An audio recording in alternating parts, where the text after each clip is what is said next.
What's up, everybody, and welcome to a new episode of The Lowdown. I'm your host, Lauren Marvin, and today is February 20th, 2025.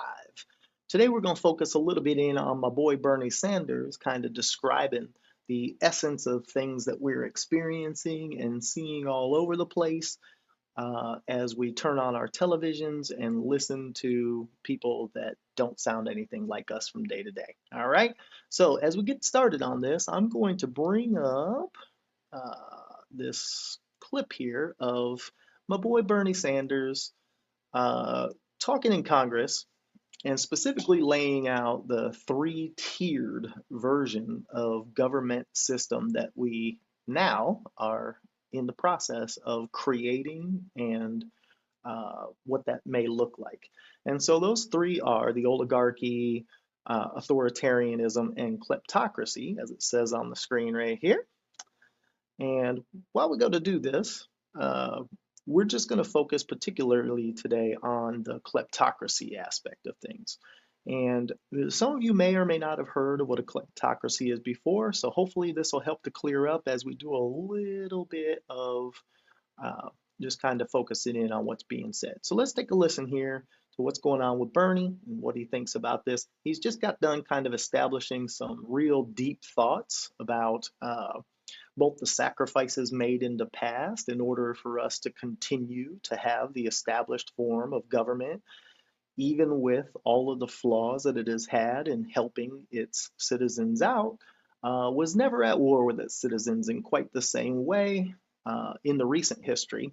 But here we are. So let's take a look and listen.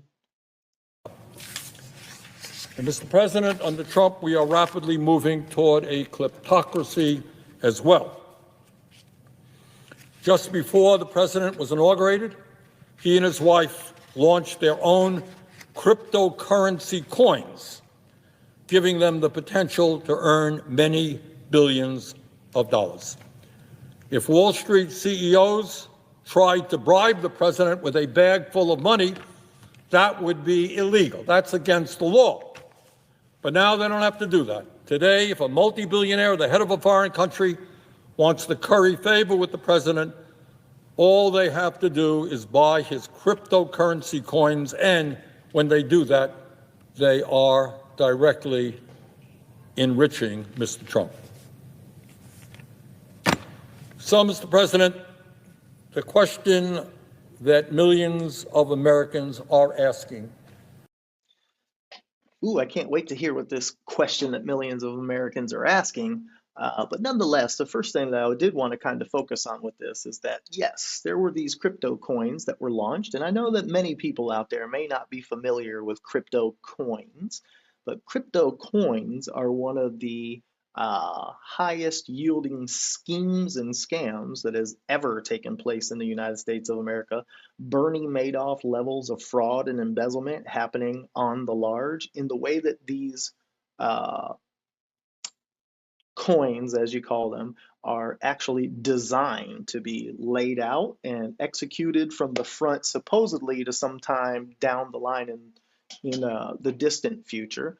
And yet, all crypto coins, it seems, have been nothing more than a design to pump and then dump all of the assets that are of any value, also known as what's called a rug pull. Okay, now these are big terms, and I'm not going to get into all of them today, but some are more abusively designed than others in how they allow the people that started the coin and built the value instantaneously are able to deal with the value that they supposedly created and hold off from them pulling the rug out by designing it with particular features in it. So those things didn't happen, nor will they happen, because that's not the purpose of these crypto coins. Now, what Bernie Sanders is kind of pointing out here is that now that the rug has been pulled on those coins and these people have been called out for I guess one time he was in a news briefing, and one of the journalists asked him how he felt about the fact that his crypto coin was in the dirt. And he says, I don't know, I don't pay any attention to it. How much has it made? And the guy said, billions of dollars. And instead of saying, wow, I really feel kind of bad, he said, well, that's chump change compared to these people behind me. Ha ha ha. Okay. Now, this is just the front side where you literally actively steal the money from the people that are investing in these tokens to begin with, right? But now that that token is still up and available and trading on the thing with dirt value nonetheless, like Bernie Sanders is saying, you used to have to go and hand a bag of money if you were going to do illegal things. But now, between all the shell companies behind on the backsides of things and how someone can invest in all of these investment vehicles, there is no limit to how much corruption from foreign agencies, money laundering, influence peddling, and those kinds of things have a structure that is going to be legitimized by this very same administration, where they're going to, just like Javier Milei, they're going to try to move a portion of this, uh, the financial interests of America into that digital market. And once again, this is going to wreak havoc, as everyone knows, of the lack of stability, the high volatility to these Bitcoin slash all of the rest of this digital market. Okay, so let's continue with this question that everyone's going to ask. Is given the move toward oligarchy, given the move toward authoritarianism, given the movement toward kleptocracy, where do we go from here? What should we as Americans be doing? And let me tell you what I think and what most Americans think.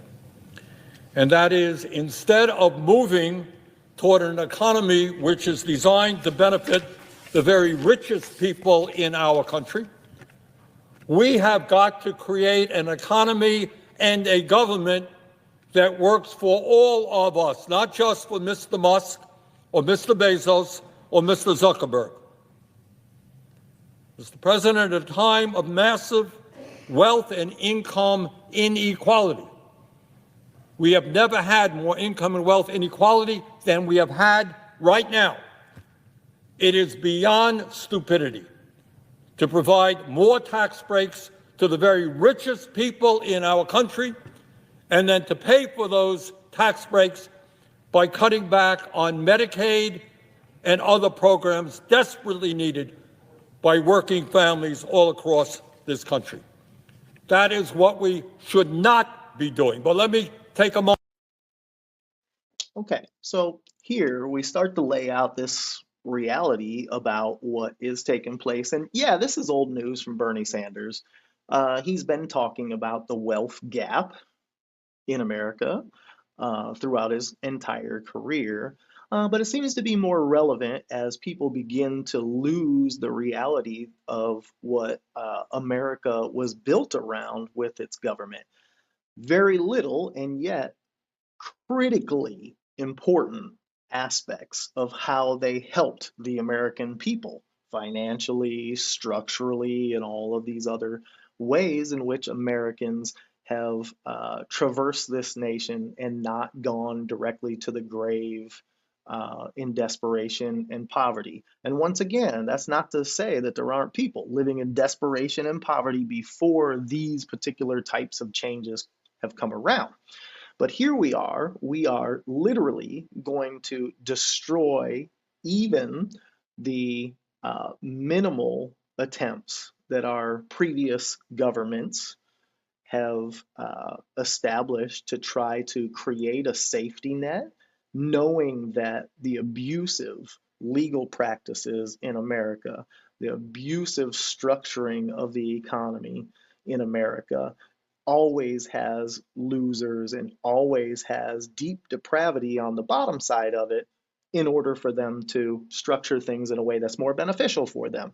And so here we're actually axing programs that have all of the funding specifically for anything of American need whatsoever, let alone the world need, which is something that a leader in the world has always been able to do through the USAID and many other facets of budgeting out American wealth to help both everyone here at home in very minimal ways, mind you, but also people abroad, both, and once again, let's not put this into too charitable of a light, but our financial minglings and interests in other countries do help people there, but also leverage our power in ways that maintain force, maintain superiority, and these kinds of concepts particularly because of the context in which we live, right? So as these things are getting axed, all of the budget that was going towards those things is now freed up for, what? And so here we go. We have Bernie Sanders talking about another tax break for the uber rich. And in the coming days, we'll be able to see that play out as I believe the newest estimates are $4.7 billion tax breaks. I'm sorry. Did I say billion?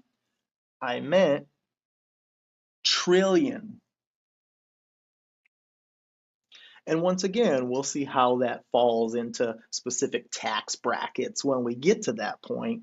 And as you can see, my face is probably holding in a little angst and things because right now we're speaking about corruption and crime, uh, but not necessarily about morality and justice at the same time. And so we have other aspects about how to deal with the people, our neighbors, and those around us that we love and have supported and got support from throughout the years that have kind of turned their back on this project that we've been involved in, even though it has been a miserable attempt from day one. Okay, so here we go. Let's continue. A moment to tell you what we should be doing. At a time when 85 million Americans are uninsured or underinsured in our broken healthcare system, we have got to do what every other major country on earth does, and that is guarantee healthcare to all people as a human right, not a privilege. That's what we've got to do. All right, so with all of that being said, I did want to kind of come over and look at the actual functioning of what it means to be a kleptocracy.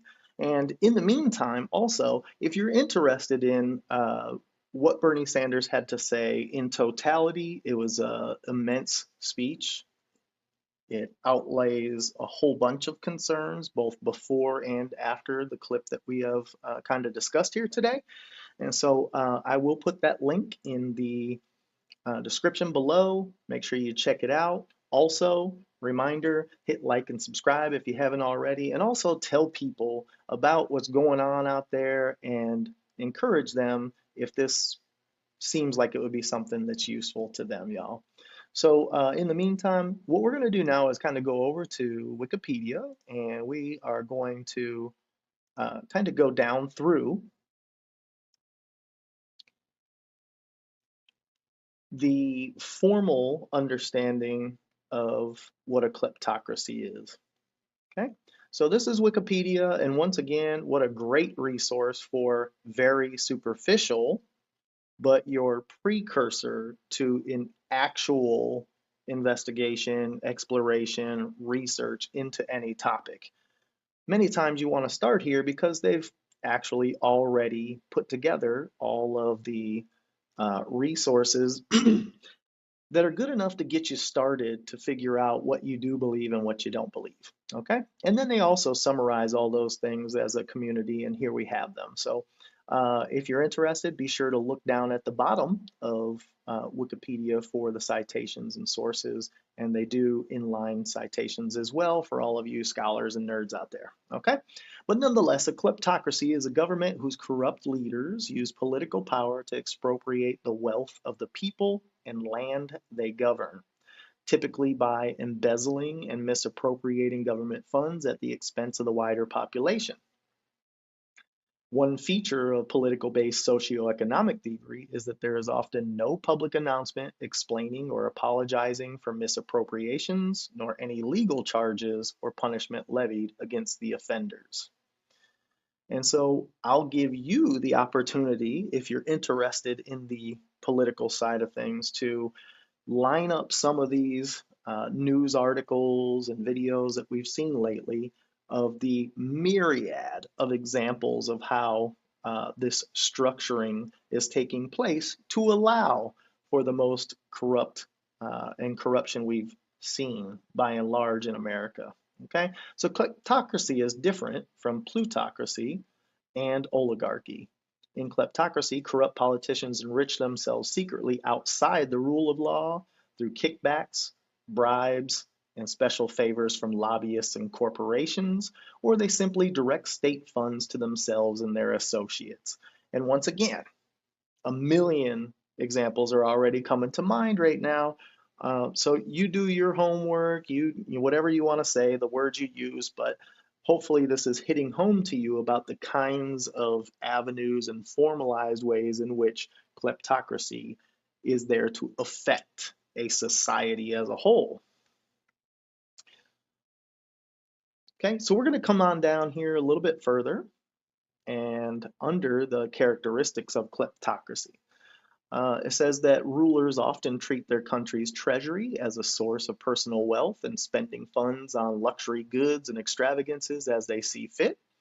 Many kleptocratic rulers secretly transfer public funds into hidden personal accounts in foreign countries to provide for themselves if removed from power. How could one do that as they pal around with some of the richest folks from other countries and do it under the guise of real estate ventures instead of presidencies, interestingly enough, on top of everything else? Oh, but nonetheless, I'm going to skip the financial system portion here just to be brief with y'all. Once again, we can always come back and kind of line things up later with specific examples along the way. But here, just want to lay out this framework in which all of the examples are going to come from to begin with. Okay, so under financial system, we talk about money laundering and embezzlement and those kinds of things. And they do lay out in this portion here a four-tiered, a four-step system on how those things take place, and give an example with China and Russia as well. But nonetheless, not necessarily an example from the United States in this part.